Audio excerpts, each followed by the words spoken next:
Israel में अभी क्या चल रहा है इसका आपको अंदाजा भी नहीं होगा कि कैसे इजराइल खुलेआम भारत और हिंदुओं की तारीफ कर रहा है अपने नेशनल न्यूज चैनल्स में, जो आपको किसी भी मेन स्ट्रीम मीडिया चैनल पर देखने को नहीं मिलेगी कि इजराइल में अभी ऐसा हो रहा है। तो इजरायली मीडिया हिंदुओं और भारत को अपने नेशनल न्यूज चैनल्स पर प्राउडली क्यों रिप्रेजेंट कर रही है, इसको समझने के लिए सबसे पहले आप ये वीडियो देखिए। עכשיו פרופסור איתמר גרוטו, לשעבר בכיר משרד הבריאות וראש שירותי בריאות הציבור בישראל. שלום לך, ערב טוב, תודה שאתה איתנו.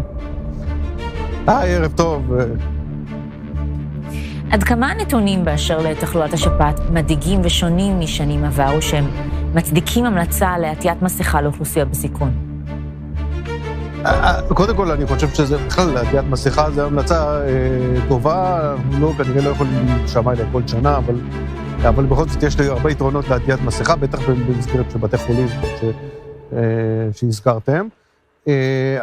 इस वीडियो को देखकर शायद ही आपको ये समझ में आया होगा कि आखिरकार इस वीडियो में क्या चल रहा है, क्योंकि ये पूरी वीडियो इजरायली लैंग्वेज यानी कि हिब्रू में रिकॉर्ड हुई है, जिसमें इजरायली मीडिया भारत और सनातन को रिप्रेजेंट करती हुई दिख रही है। तो हुआ कुछ ऐसा कि इजरायली न्यूज चैनल i24 की दो पत्रकार अपने इजरायली ऑडियंस को यहाँ पर ये सब बता रही है कि 4 जनवरी 2026 को भारत ने इजराइल के लिए ब्रिटिश कपल का वीजा ब्लैकलिस्ट कर दिया, क्योंकि ये ब्रिटिश कपल राजस्थान के पुष्कर में फ्री पैलेस्टीन के पोस्टर दीवारों पर पेस्ट कर रहे थे और यहाँ पर एंटी इजराइल पोस्टर भी पेस्ट कर रहे थे। राजस्थान के पुष्कर में जैसे ही पुलिस को ये पूरा मामला पता चला कि ब्रिटिश कपल एंटी इजराइल और फ्री पैलेस्टीन पोस्टर लगा रहे हैं पुष्कर शहर की दीवारों पर, तो राजस्थान पुलिस ने तुरंत कार्रवाई की और इन दोनों कपल का वीजा ब्लैकलिस्ट कर दिया, जिसके बाद इन दोनों को यूके भेज दिया गया। जिसके बाद ये न्यूज इजराइल में काफी ज्यादा वायरल हुई और इजराइल के टॉप ऑफिशियल्स ने भारत और हिंदुओं की काफी ज्यादा तारीफ की। עכשיו פרופסור איתמר גרוטו, לשעבר בכיר משרד הבריאות וראש שירותי בריאות הציבור בישראל. שלום לך, ערב טוב, תודה שאתה איתנו. ערב טוב. עד כמה הנתונים באשר לתחלואת השפעת מדאיגים ושונים משנים עברו שהם מצדיקים המלצה לעטיית מסכה לאוכלוסייה בסיכון?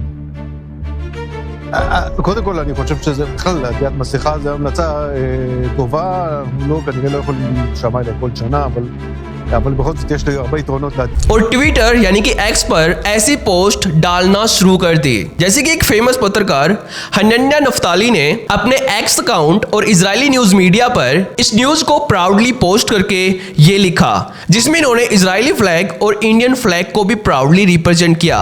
जैसे कि नफ्ताली ने यहाँ पर लिखा कि पुष्कर में इजरायली विरोधी नफरत फैलाने की कोशिश करने के बाद 2 ब्रिटिश पर्यटकों को भारत से निष्कासित किया जा रहा है।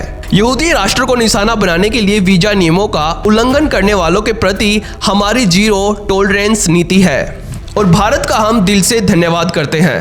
और इसके बाद जब ये न्यूज इजरायली i24 न्यूज पर पोस्ट हुई और इजरायली पत्रकारों ने इसके बारे में चर्चा की, तब इजराइल के लोग भावुक हो गए और भारत और हिंदुओं को अपना सच्चा दोस्त बताने लगे। So this was a British couple who were actually in India on a tourist visa. They were visiting Ajmer in Rajasthan, which is part of northern India. Incidentally, Rajasthan is a place that attracts a lot of tourists, not just the domestic tourists, but also foreigners. Rajasthan is a place where a lot of high-profile wedding takes place, both of Indian weddings as well as that of celebrities from across the world. Now, what we've gathered. और इस news के नीचे बहुत सारे Israelis ने ये लिखा और एक ने लिखा कि in India don't match with Jews and Israelis. ऐसे ही बहुत सारे इजरायलीज ने भारत और हिंदुओं के प्रति अपनी भावना प्रकट की। लेकिन केवल इतना ही नहीं, बल्कि इजराइल का i24 न्यूज चैनल बहुत सारे इजरायली पत्रकारों के द्वारा बनाया गया एक स्वतंत्र चैनल है, जो इजराइल में काफी ज्यादा फेमस है, जो इजरायली इंग्लिश और फ्रेंच में इजरायली न्यूज ब्रॉडकास्टिंग करता है और इजराइल में हिंदुओं और ज्यूज की प्यार की कहानी प्राउडली रिप्रेजेंट करता है। जैसे कि ये है i24 न्यूज की वो न्यूज जो इन्होंने हिंदुओं और ज्यूज के प्यार में कवर की थी। So he came here 2 decades ago. He seems to have a great life here, but why did he stay? It's quite random. Yeah, I asked him the same thing actually. Well, Israelis travel a lot to India, so one of the things that kept him here was the fact that a lot of people in Israel are familiar with the Indian culture, respect it a lot, and he felt he felt somehow at home here, and he talked about a lot of the similarities between the Indian culture and the Israeli culture, the fact that they're family oriented there, the fact that they meet as a family.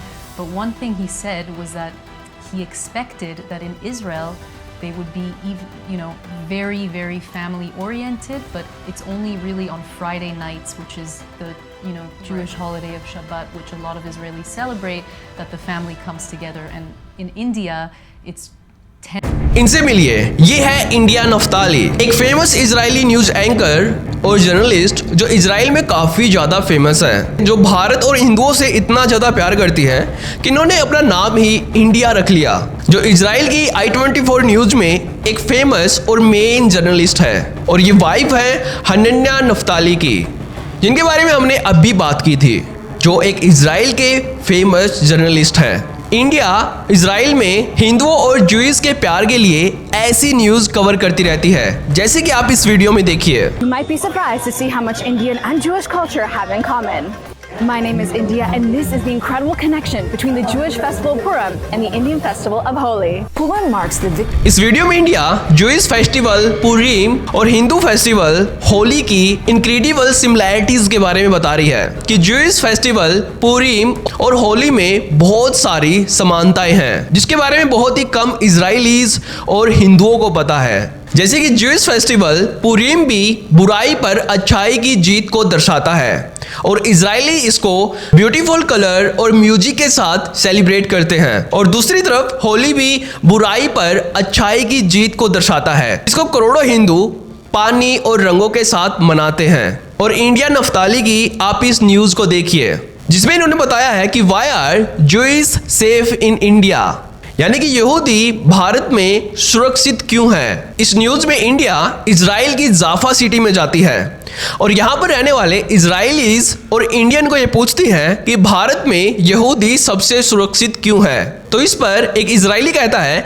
कि हिंदू और Jewish दोनों ancient civilisation है, जिन्होंने लंबे समय तक मुस्लिम invaders का सामना किया है, इसलिए हिंदू और यहूदी कभी भी मुस्लिम इन्वेडर्स के सामने नहीं झुके। इन दोनों ने अपनी सभ्यता और संस्कृति की खुद रक्षा की है मुस्लिम इन्वेडर्स से। लेकिन केवल इतना ही नहीं, इंडिया नफ्ताली की आप ये न्यूज देखिए, जिसका टाइटल इन्होंने कुछ इस प्रकार से दिया है कि ग्रीस, इंडिया और इजराइल एन एमर्जिंग अलायंस। इसमें इंडिया ने एक इजरायली के साथ ये पॉडकास्ट की थी कि कैसे ग्रीस, इंडिया और इजराइल एक उभरता हुआ गठबंधन बना रहे हैं, जो फ्यूचर में काफी ज्यादा स्ट्रॉन्ग होने वाला है। तो आज की इस वीडियो में इतना ही। अगर आपको ये वीडियो इंपॉर्टेंट लगती है तो इसको अपने रिलेटिव्स के साथ जरूर शेयर करना, और अगर आपको हमारा काम पसंद आता है तो हमें आप अपना समर्थन देने के लिए हमारे चैनल को ज्वाइन कर सकते हैं और हमारे चैनल को सब्सक्राइब भी कर सकते हैं, जिससे आप ऐसी यूनिक और इन्फॉर्मेटिव वीडियोज को देख पाओगे।